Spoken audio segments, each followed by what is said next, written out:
Let's be honest. When you think of Elizabethan theater, one name just pops into your head, right? Shakespeare. But what if I told you his biggest rival, the guy who went toe to toe with him, was just as brilliant, just as important, and, well, a whole lot more dangerous? So, who was this guy? Well, on one hand, a literary genius. On the other, a soldier, a duelist, a convicted killer. Yeah, this is the wild story of the one and only Ben Jonson. Okay, so to really get Jonson the writer, you've got to understand Jonson the fighter. His story doesn't start in some dusty library. Nope. It starts in the mud and the blood of a pretty tough early life. Yeah, Johnson's path was not exactly a walk in the park. He was born into poverty. His dad died before he was even born. He was supposed to be a bricklayer, a job he hated with a passion. So what does he do? He runs away and joins the army. And we're not talking about just any soldier here. Out in Flanders, he famously challenges an enemy soldier to one-on-one combat and kills him. Right there, as he loved to tell everyone, in the face of both the camps. So from the get-go, this is not just a writer. This guy was a warrior. So he comes back to London, but it's not some big hero's welcome.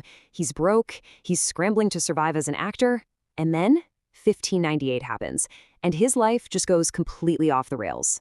He kills another actor, a guy named Gabriel Spencer, in a duel. He gets convicted of a felony and is staring down the hangman's noose.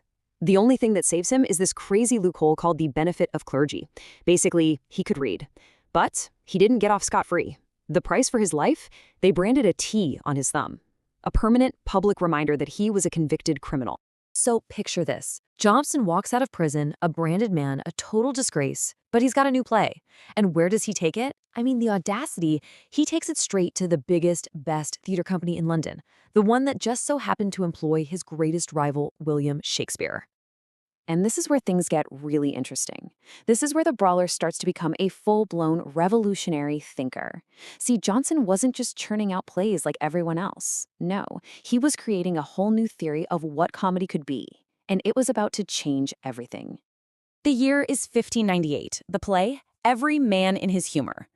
Now, the legend goes, and it's a great story, that Shakespeare's company initially rejected it. But Shakespeare himself supposedly grabbed the script, saw the genius in it, and was like, no, we have to do this one. And get this, Shakespeare himself acted in the premiere. This play was an absolute game changer. So what was the big deal? What was so radical about it? Well, it was all built on Jonson's big idea, the comedy of humors. The theory is basically this. Every single person is completely dominated by one single overwhelming personality trait, a humor. And this one trait drives everything they do, everything they say, everything they think. And we don't even have to guess what he meant. We have his own words on it. For Jonson, a humor isn't just a mood or a little quirk.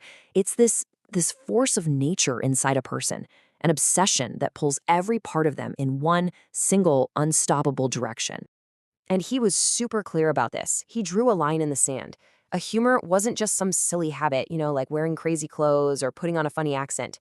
No, a true humor was the absolute core of your personality. It's a ruling passion. So think of a braggart soldier who literally cannot stop boasting. His entire identity is built on it. That is a Johnsonian humor. And this theory, it launched Jonson into his golden age. Armed with this sharp, satirical brand of comedy, he basically became the literary king of London, the guy everyone looked to. And let's be honest, the guy a lot of people were afraid of. Of course, a guy like Jonson, so combative, so completely sure that he was right and everyone else was wrong, was bound to make enemies. And he did.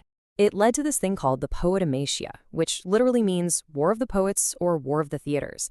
You had playwrights writing entire plays just to attack each other and tear each other down on stage. It was amazing. And right in the middle of all this creative chaos, he drops his masterpieces. First up, Volpone. It's this dark, savage, and absolutely brilliant satire about greed. You have this rich guy who pretends he's about to die, just so he can sit back and watch all his so-called friends and heirs grovel and bribe him for his fortune. Then you've got The Silent Woman. This one is just a massive, intricate farce. It's about a man who absolutely despises noise, so he's tricked into marrying a woman who he's told is perfectly silent. Spoilers, she is not. And in the final incredible twist, she's not even a woman.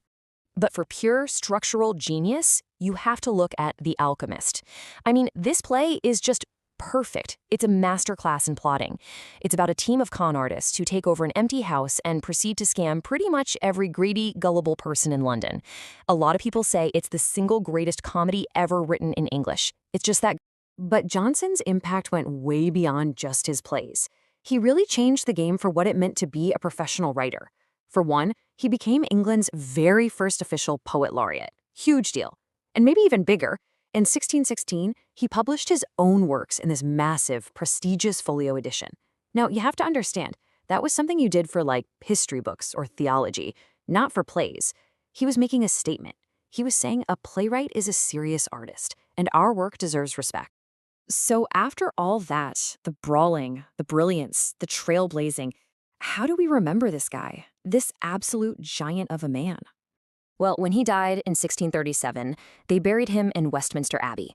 And the story goes that a friend just paid a stonemason a few shillings to carve something on his gravestone. And all he wrote was this: "O rare Ben Jonson." Simple, powerful, and just perfect. Which kind of leaves us with one last big question. We know Shakespeare gave us the whole vast spectrum of humanity, right? All its complexities. But Jonson gave us ourselves when we're at our most extreme, our most obsessed. So by zooming in on our driving humors, these ruling passions, did he actually hold up a sharper, more uncomfortable, and maybe, just maybe, a truer mirror to who we really are?